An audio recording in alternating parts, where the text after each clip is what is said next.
ngo umuntu yandikishe umutungo cyangwa ubutaka turi mu mwanya wa gatatu ku isi hose. Ntabwo ari muri Afrika cyangwa mu bihugu biri developing, oya ku isi yose turi mu mwanya wa gatatu mu buryo twashizeho kwiyandikisha no kuhindura owners by'ubutaka n'umutungo.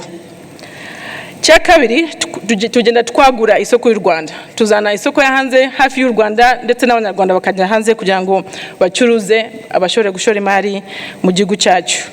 Hari ibyo twashizeho bifasha kwagura isoko kugira ngo Keza wa mukobwa ashobore gucuruza hanze y'igihugu ndetse n'abandi baze mu gihugu cyacu basange ibyo yacuruza mu gihugu cyacu.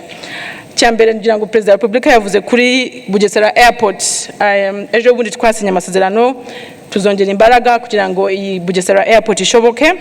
Ariko mu myaka 20 ya mbere y'iyi airport tureba ko tuzaba twakira abagenzi bagera kuri miliyoni 14.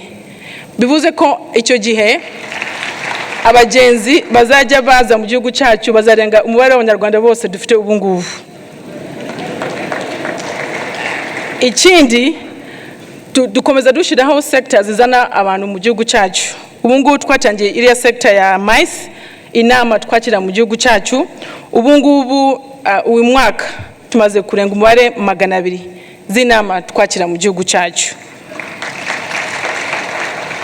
Hari na sport tourism, twatangiye conference tourism hashize nk'imyaka 5 twishizemo imbaraga nyinshi. Ubu ngubu tureba ko new trend ni sport tourism. Ngira ngo President nanone yavuze kuri Kigali Arena, ariko hari n'izindi, hari cricket stadium, turimo kubaka Kigali Golf Club ku buryo it will be certified na US Professional Golf Association, ku buryo abantu bashobora kuva hanze bakaza gukina golf mu gihugu cyacu mu urwego rw'isi. N'ubu ngubu ngira ngo hari amarushanwa ya Basketball Africa League, aho twakiriye ibihugu bigera kuri 8 gukora amarushanwa mu gihugu cyacu hano, kandi ntabwo ari kwakira no kuba Kigali Arena gusa. Icyo numvise nuko ni ikipe yacu Patriots imaze gutsinda 2. So n'ubushobozi ku marushanwa ariko na facilities dushiraho. Ikindi cya gatatu nshaka kuvugaho ni kuri kongera ubumenyi kugira ngo umwana w'umukobwa Keza ashobore gukora ibyo ashaka gukora.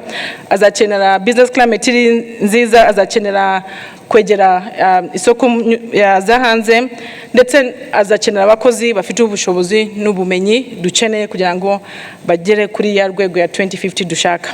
Hari byinshi tumaze gushiraho, ngira ngo hari ibintu by'uburezi Minister Uzela amaze kuvuga, University of Rwanda n'izindi zihari, ariko hari n'umushinga wa Kigali Innovation City. Ejo bundi twatangije university ya Carnegie Mellon University, aho bigisha information technology, computer science n'izindi. University of Rwanda izagira biomedical center of excellence, biomedical engineering muri Kigali Innovation City. Africa Leadership University bazashiraho courses cyane muri science na aims mu mibare. So ibi byose tumaze kubaka mu myaka ishize bizagenda bwongera ubushobozi n'ubumenyi kugira ngo Keza abone babantu akeneye barenga 50,000 kugira ngo babone akazi bakore neza. Hari n'izindi, hari ya shuri ry'ubuhinzi ya Howard Buffett, hari na startup support ufite innovation labs nka Noshken, BDF, hari K-Lab, hari Co-Create Lab, hari n'inyinshi zigera zifasha abantu kongera nagari ubumenyi gusa n'ubushobozi kugira ngo iya knowledge economy dushaka ishoboke. Mu kurangiza ibyo byose twagiye tushiraho, nago bizashoboza gusa Keza kugira ngo mu myaka 30 bishoboke ibyo ashaka gukora, ariko naho tumaze kugera ku mwanya mwiza.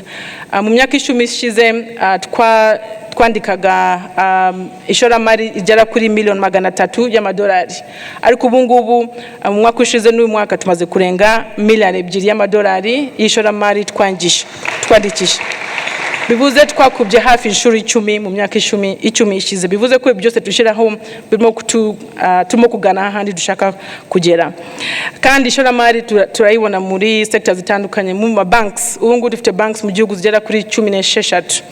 Muri telecoms tufite telecom companies 2, ariko dufite internet service providers zigera kuri 20.